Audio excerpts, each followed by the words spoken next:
Hi everyone, my name is Jennifer and I'm from the Brambleton Library. Well, today I have some games to share with you to make your own family minute to win it game so that you can change just an ordinary day into family fun time with people laughing and cheering, and it gets a little silly.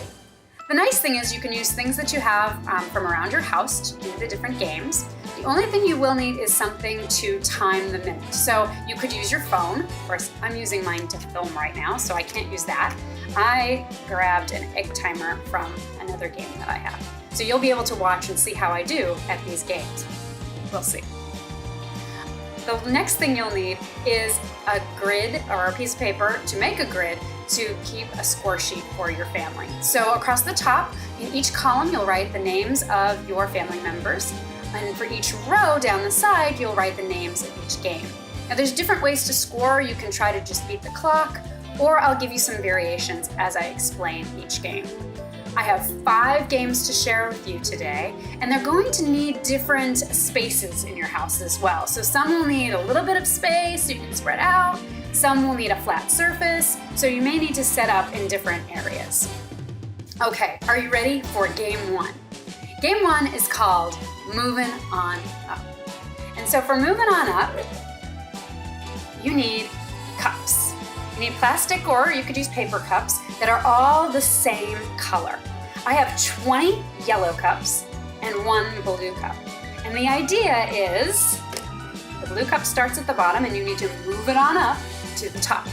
And the way you do that is that you go every other turn with each hand and try to get that blue one up to the top. Now you can make it harder with more cups if you wanted to, or make it easier with less cups. Let's see how I do. All right, I'll get the timer ready. This is the trickiest part. Are you ready? 1, 2, 3. Okay, so you kind of get into a rhythm. You can see that I'm using each hand as I go, and you can start to see that blue cup is going up. Oh, you can only do one at a time, and don't let the whole thing fall. This is the challenge. It's great for all ages, right? We all can practice. There's no special skills involved. All right, I'm almost to the top, and I have plenty of time. So I could go again and get more points. You could get a point for every time that the blue cup reaches the top, or you can just mark yes or no if someone beat the clock or not. Okay, are you ready to try another game? Let's go. Okay, game number 2 is called the Chopstick Challenge. So you're gonna need some supplies. Obviously, you need a pair of chopsticks. Then you need something small to move with those chopsticks. So I have a bowl of loose buttons. You could use cotton balls, you could use pom-poms, you could use coins, whatever small objects you have. Of course, the flatter they are, it's a little bit trickier. Kind of also just depends on your experience with chopsticks and how much you use them, and how good you are with them. Let's see how good I am. And then you need something to put those items in. So I have mini muffin tins. I have 2 of them. And so I have 1, 2, 3, 4, 5, 6. 6 at the top and 1, 2, 3, 4 along the side. So I have 24 slots that I need to fill in a minute or less. Now the rule is that there's only 1 penny per slot. So if I accidentally drop 2 in, I've got to move it around.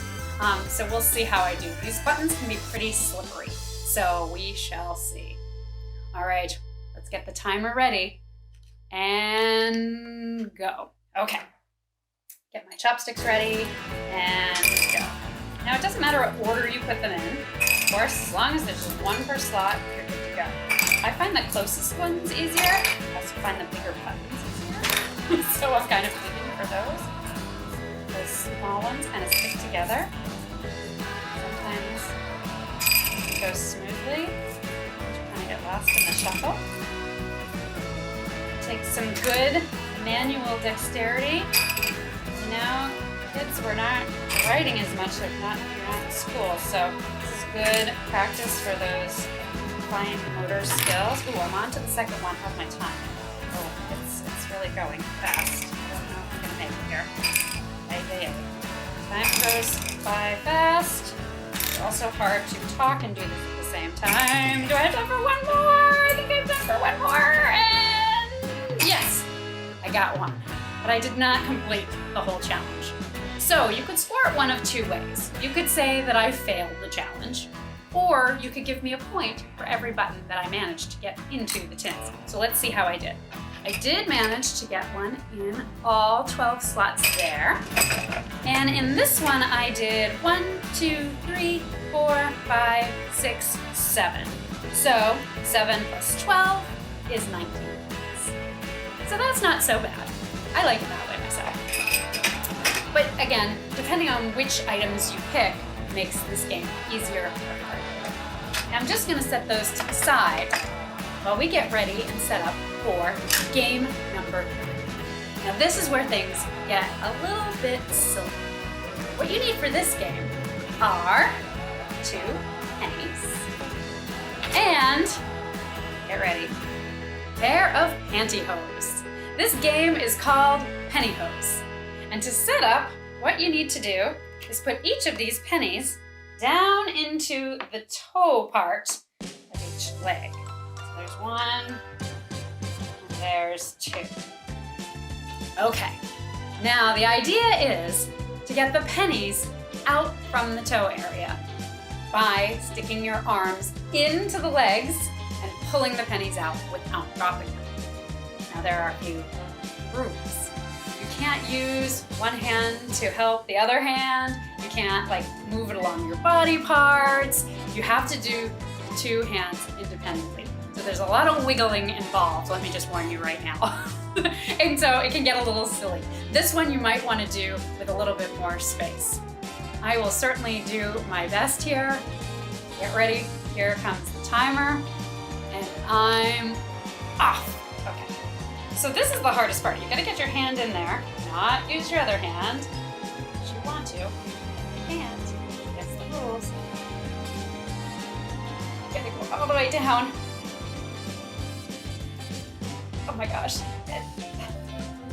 You have to do one at a time. And it's getting there. Oh, it's coming. You kind of got to inch your way down. I suppose it's helpful that I've put on pantyhose before. But I'm telling you, it is really tricky. First, someone has long legs here. Okay, I've got the penny and then I've got to wiggle my way out. Okay, other hand. Into the other leg.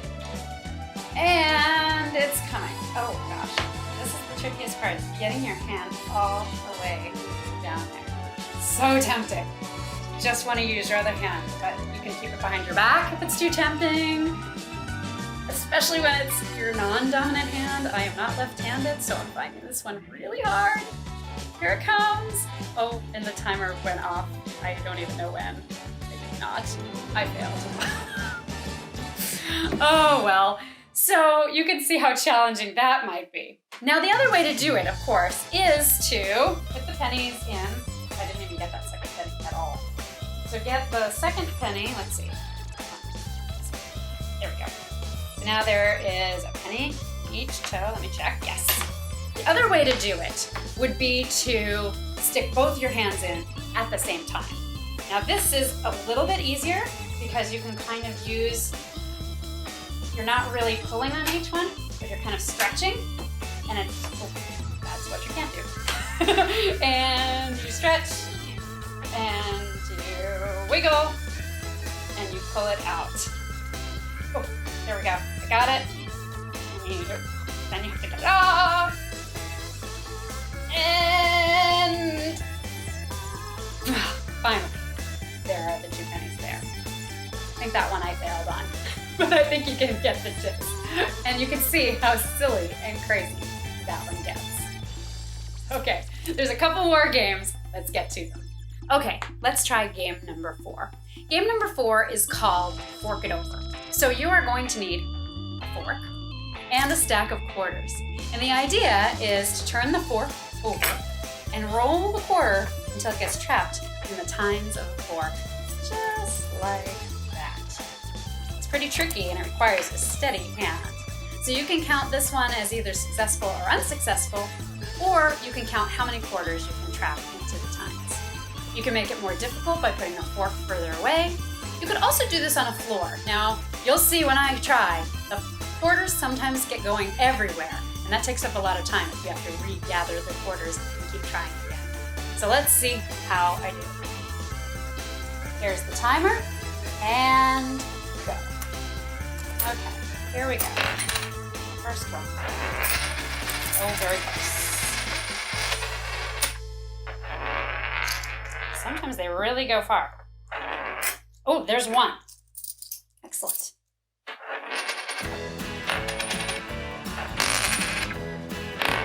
Two.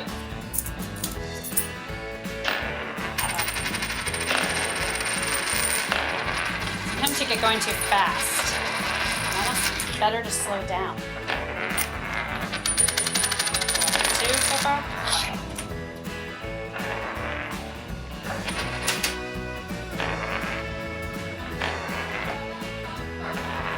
Come on, it's rolling well. It won't roll straight. Straight is the hardest part. I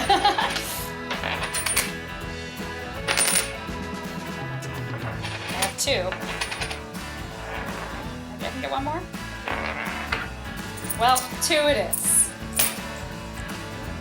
Not bad. A score of 2 works for me. You can see how difficult it can be to just steer that quarter going straight. Sometimes you get into a rhythm and sometimes you don't. That's the way it is with these games, isn't it? All right, it's time for our last game. Our last game, we're going to need some paper cups. You could use plastic as well. This time I just have paper. And index cards. And you are going to build a tower. The name of game 5 is called Flick and Stack. So, I bet you can guess what we're going to do. We're going to flick the cards out so that they end up in a stack. And we'll see if we can do it in under a minute. Now, if I can't do it and it all falls over, I've got to reset it up again. So we'll see how I do. Here. Okay. There's one. There's 2. Oh, so close. Oh, that was going to happen. Let's see. There's the card.